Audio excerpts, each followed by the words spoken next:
Ja usein lahjoittaja haluaa tukea, kannustaa erilaisia ihmisiä, järjestöjä, hankkeita oman arvomaailmansa mukaisesti. Ja siitä tässä on kysymys. Muuttaa maailmaa pienellä tavalla ja pala kerrallaan.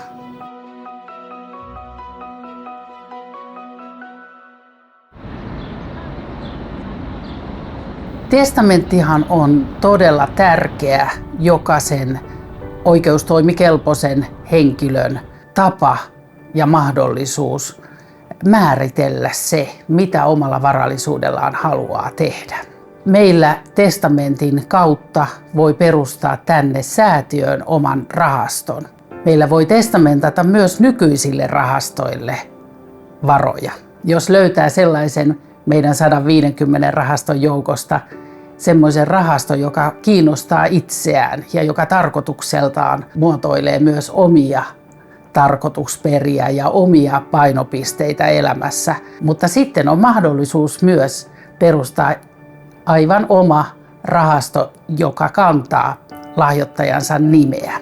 Ja näin oma arvomaailma siirtyy tämän rahaston käyttöön, niin kuin myös elämän työt ja elämäntapa tai elämän tehtävät voi kanavoida tämän rahaston kautta eteenpäin. Meillä on hyvin moninainen rahastoperhe. Rahastot tukevat hyvin monella tavalla kulttuurihankkeita, tiedettä, taidetta ja myöskin tutkimustyötä. Ja näiden kautta on tarkoitus löytää sellaista yhteiskunnallista vaikuttavuutta.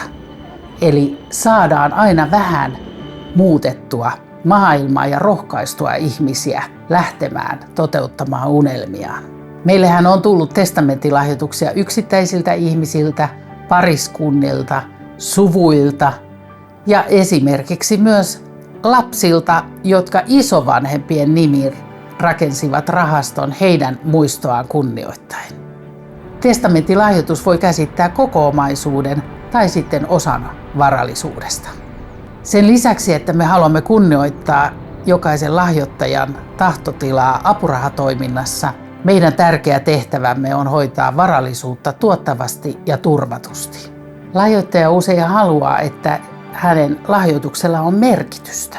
Ja me haluamme taata sen, että se lahjoittajan määrittelemä merkitys toteutuu. Ja usein lahjoittaja haluaa tukea, kannustaa erilaisia ihmisiä, järjestöjä, hankkeita oman arvomaailmansa mukaisesti.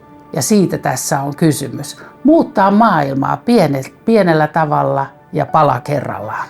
Kansan sivistysrahasto on täynnä upeita apurahatarinoita ja ihania lahjoitustarinoita ja jokaiselle löytyy oma tapa tulla osaksi tätä tarinaa.